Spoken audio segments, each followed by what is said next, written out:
Il faut apprendre à se juger sainement. Dans la vie, il y a des gens qui se jugent trop fortement, qui sont trop exigeantes envers elles-mêmes et qui ne se pardonnent pas le moindre écart. Et il y a d'autres personnes qui ont beaucoup trop de nonchalance. Ils se veulent de rien, ils s'imposent aucune limite, ils se laissent tout passer. Le plus souvent, quand on cherche la vérité, il faut trouver l'équilibre. C'est entre les deux. Quand tu te juges toi-même, sois ni trop extrême, ni trop nonchalant.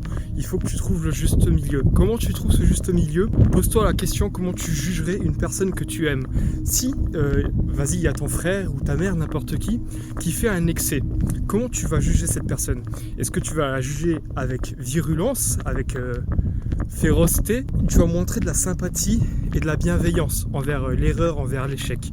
Ça peut être envers tout et n'importe quoi que je te dis ça. En gros, c'est ça l'idée. Tu dois te juger toi-même comme tu jugerais une personne que tu apprécies. Parce qu'une personne que tu apprécies, tu vas la juger de manière bienveillante pour qu'elle progresse et pour que elle n'ait pas trop de culpabilité, mais en même temps qu'elle se bouge le cul à s'améliorer. Tu vois, c'est ça le truc. C'est exactement comme ça. C'est cette dynamique-là de bienveillance et de considération que tu dois t'appliquer à toi-même. Si tu n'as personne autour de toi pour te le faire, si tu as de la chance d'avoir un entourage nickel, bah tu as des gens qui vont être comme ça avec toi, tu vois. Mais tu peux le faire avec toi-même. Tu développes une genre de seconde personnalité, la voix dans ta tête. En fin de journée, c'est un truc que moi je fais, par exemple, tu écris dans ton journal intime. En fin de journée, tu te poses la question, tu mets tout à plat, tout ce que tu as fait dans la journée, tu juges pas ce que tu as fait. Tu vois, tu expliques ce que tu as fait, tu donnes les faits. C'est comme dire ah, il y a une méchante météorite qui a écrasé notre planète Terre chérie. Et là, il y a des jugements de valeur. Donner des faits, c'est dire il y a une météorite qui s'est écrasée sur la Terre. Tu essaies de faire des rapports factuels. Et tu lis ça comme si c'était quelqu'un d'autre qui avait fait ce que tu as fait durant la journée. Et là, tu juges. Tu dis ok, qu'est-ce qui a été mauvais, vicieux entre guillemets, parce que j'aime bien parler de vice et vertu. Et qu'est-ce qui a été vertueux dans la journée? Et dans quelle orientation je dois aller pour améliorer mon lendemain? Et il y a très longtemps, il y a un monsieur qu'on considère tous comme quelqu'un de sage qui a dit que la première personne qui n'a jamais péché lui jette la première pierre. Ou une phrase à peu près comme ça, et dans une autre langue à une autre époque. Et bien ce monsieur-là, il avait raison, parce que, quand on se comprenne bien, juger, ça peut être positif ou négatif.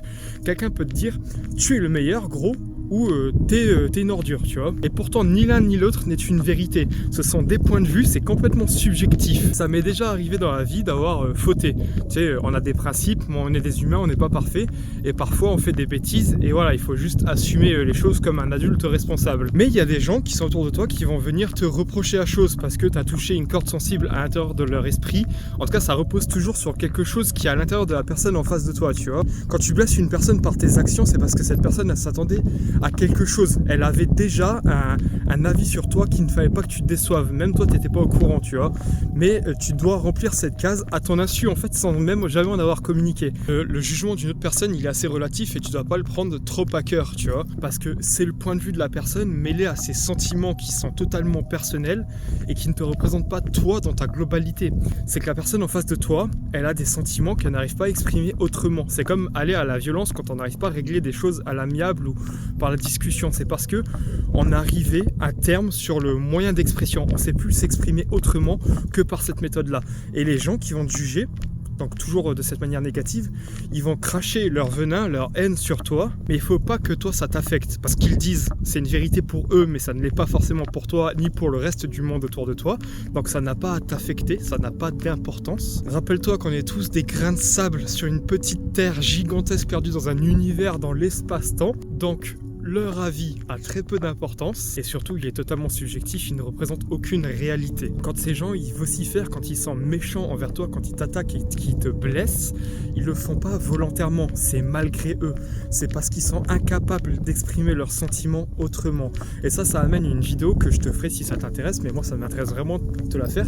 C'est l'importance d'apprendre à communiquer. Apprendre à communiquer clairement avec les autres et aussi communiquer ses émotions envers soi-même. C'est important de réussir à se comprendre et d'avoir toutes les clés de compréhension de sa propre nature parce que ça évite les embrouilles avec les gens, ça évite les quiproquos et les petites merdes du quotidien qu'on n'aime pas, tu vois. Même si des fois on a tendance à se juger les uns les autres, que celui qui n'a jamais péché jette la première pierre veut dire que tu ne peux pas condamner quelqu'un qui a fauté parce que toi-même tu as fauté. Qu'est-ce qui te rend meilleur que l'autre personne? Qu'est-ce qui te rend toi juge de l'autre? Et qu'est-ce qui te permet à toi de jeter la pierre? Donc d'ôter la vie, hein, c'est de la lapidation. Qu'est-ce qui te permet à toi d'être le juge de la vie d'une personne parce qu'elle a commis des fautes. Si tu te mets en place de juge pour juger ses fautes, premièrement, tu dois accepter que d'autres personnes un jour te jugent et te réservent le même sort. Et tu dois aussi accepter le fait que toi, t'es parfait. Si tu veux avoir le droit de juger quelqu'un qui a fait des fautes, il faut que toi, tu n'aies pas fait ces fautes. Ou même que tu n'aies pas fait de fautes tout court. Il faut que toi, tu sois un modèle de vertu pour pouvoir condamner quelqu'un d'autre. Et même un modèle de vertu ne condamnerait personne. Donc c'est juste bête de condamner quelqu'un. Tu peux juger, évidemment c'est humain, c'est bête, mais t'es pas forcé, t'es pas obligé de t'arrêter sur ton jugement. Et t'es pas du tout obligé de condamner une personne. Si toi t'étais amené à faire des fautes dans ta vie, ce que tu attendrais des autres, tôt ou tard, c'est qu'on soit clément avec toi, qu'on te le reproche pas tous les jours de ta vie, toute ton existence, et même qu'on essaye de donner l'opportunité de te racheter une conscience, de te racheter un honneur, de te racheter ta faute, peu importe ce que tu as fait. Si tu aimerais avoir ça pour toi, l'honnêteté intellectuelle implique de devoir le donner aux autres aussi. Bon, j'ai les mains qui gèlent, donc je vais arrêter cette vidéo. Je te souhaite une super soirée. Dis à ta famille que tu les aimes. Fais un bisou à tout le monde de ma part. Mets un j'aime, abonne-toi, partage cette vidéo sur Instagram, sur Twitter, sur TikTok. Fais des réels toi-même si tu as envie. Pompe mon contenu, fais comme tu veux. Et aide-moi à faire grossir les rangs de notre armée. Je te souhaite une bonne soirée. Harvey pas mon camarade.